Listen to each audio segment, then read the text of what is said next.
direction of New World has been changed quite a bit over the years, but I've often wondered if the path that they're going down now, is this the final or even the best version of it? Specifically, I want to talk about the faction system. As we know, instead of how things previously worked in Alpha 1 of the game, the territory aspect in warfare is heavily centered around this faction system. Now, we briefly talked about this before, but never in a deeper way like today. Sometimes I've seen comments and concerns about what exactly is the point of the faction system, or what does it add? The factions aren't that interesting, things like that. To some people, it seems like it doesn't fully make sense yet, or there's complications that arise very often with things like power dynamics. This is something we've actually seen a little bit of evidence of during the previous iterations. Just speaking based off the preview alone, because I don't want to talk about how it was in Alpha 2, let me give you some examples of what could have been or might have already been happening during that phase. So the first thing is the power dynamics. This is definitely something that happens anyway in games like these, but in my opinion when it comes to factions, this is something that can have an effect on a much bigger scale. Like in Elder Scrolls Online, if you were playing a Cyrodiil campaign years ago, let's say Aldmeri Dominion was able to capture all the keeps surrounding the Imperial City. They got all the scrolls that were possible to get, and they had Emperor, as well as multiple different large guilds under their belt. For Daggerfall Covenant and Ebonheart, the obvious way to work on solving this problem would be to team up. Two of them together versus the top dog, and hopefully they can turn things around. Now, it doesn't work all the time because of other factors like how organized the number one faction's guilds are, will the two underdogs even want to work together, things like that. Because there's situations where number 1 and number 2 just stay neutral, or in extreme cases, gang up on number 3, and keep them down while they both keep power. Things like that can drastically affect the gameplay experience, and when it's on a bigger scale or one of the main things the game revolves around, it can either be a benefit or a curse. And in New World's case, the possibility of one faction being the top dog, with the other two following behind but having limited ways to counteract that, it can affect at least the initial gameplay experience in more ways than people think about. Let's say you and your guild want to try and rush max level or try to level and gain gold in the most optimal or semi-optimal way. Well, you'll need to do faction missions, ideally PvP and PvE based ones, alongside any quest lines that you can do in the area, and occasionally town projects too if that's something you can include. But what happens if that number 1 guild has a huge lock on either one specific territory or multiples? Like early on, let's say Weaver's Fen ends up being a really good territory to run faction missions in from levels 25 to 40. When everybody's still low level and trying anything they can to get gear and experience, a zone like that might be really useful to control.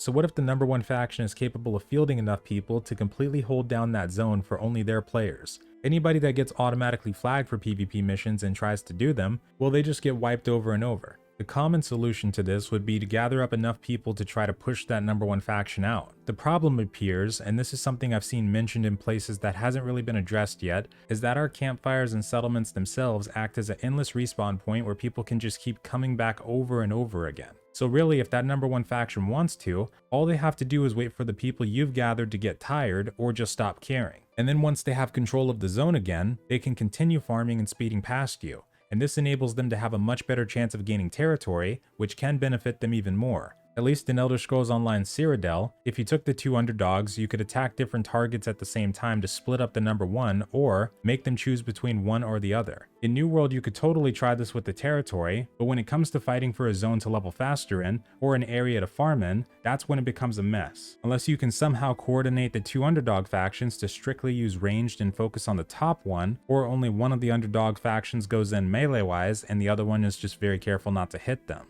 But then if somehow the top one goes down and they go somewhere else, then you have to think, do you really want this other faction inside the zone farming with you? Or are you willing to take the chance that they won't try to backstab you when it comes to territories? There's a lot of variables that go into this stuff, like war sniping being a thing with the Vanguard system. But to be honest, some of this might get resolved with whatever patch they're planning to tweak the faction system in. A couple patches ago, they mentioned that there would be an upcoming feature for the factions related to the bonuses we would get with territory. And so far, I don't think we actually got that patch. So a lot of this is subject to change and it doesn't fully relate to what I'll say next, but I did want to mention it because we've seen concerns like this brought up before. When it comes to making the factions make more sense, or something that might be able to enhance the experience, I wonder about what if there was a 4th faction? A neutral-based one like Mercenaries or Pirates, one that possibly could join any of the wars on any side, and of course all the invasions, but as the trade-off could not own territory, and it could potentially come with mechanics to support it, or we as the players can take things like that into our own hands, like paying certain companies a part of this faction to fight in specific battles, territory or non-territory based, or to remain friendly with one faction but hostile with another, which that should definitely have a mechanic where you can select which factions you're friendly with and which ones are hostile. Something like that might add a dynamic to it where power shifting hands becomes a lot more possible if you want it bad enough.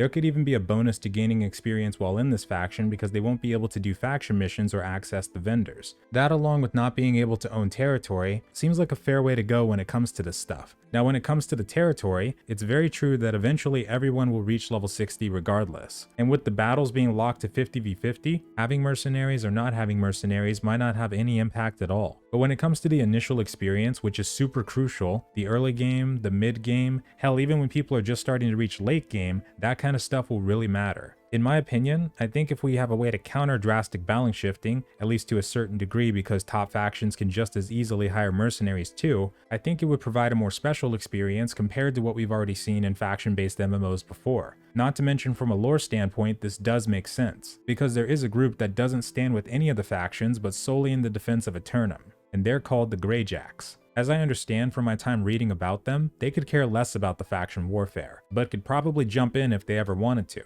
And not only could there be something like this, but there could also be content added in the future that doesn't even get tied to the faction system, and it would probably be just fine. Like how we know the Outpost Rush battleground isn't influenced by the factions. There could be more dynamic events besides the corrupted breaches. There could be world bosses, like actual big ones, not the field ones like Zinc the Obstructor. And on the pirate side, there could be a naval and island system. That's something that was briefly teased before, and I think it could fit perfectly with having a fourth choice. Maybe I'm not doing the best job of explaining this, but I can't help but think that, what if this version I'm describing is ultimately the best version of New World? Systems and things in games are changing all the time, and I wonder if this could be a good compromise for people that don't really care about the factions or want anything to do with it. They want to play the game their own way. But if you think of a game like Arcade, for instance, back before Unchained and all these fresh start server catastrophes and everything like that, there were two specific factions, but it was also possible to split off from them and create something entirely new. I think the concept of this is part of what made Arcade so unique. The idea of being able to go against the grain and trek off on your own. It sounds very enticing. And maybe that's the piece that New World factions are currently missing. Maybe that aspect could elevate the game in terms of freedom given to the player. I've been thinking about this kind of thing for a while, and I'd love to know your thoughts and if you agree that this might be something that can enhance the game if done right, or if it would be pointless and why you feel that way. Please let me know because I'm not 100% sure if I explained it in a way that makes sense. But with that, thank you very much for watching. I hope you enjoyed and have a wonderful night or day.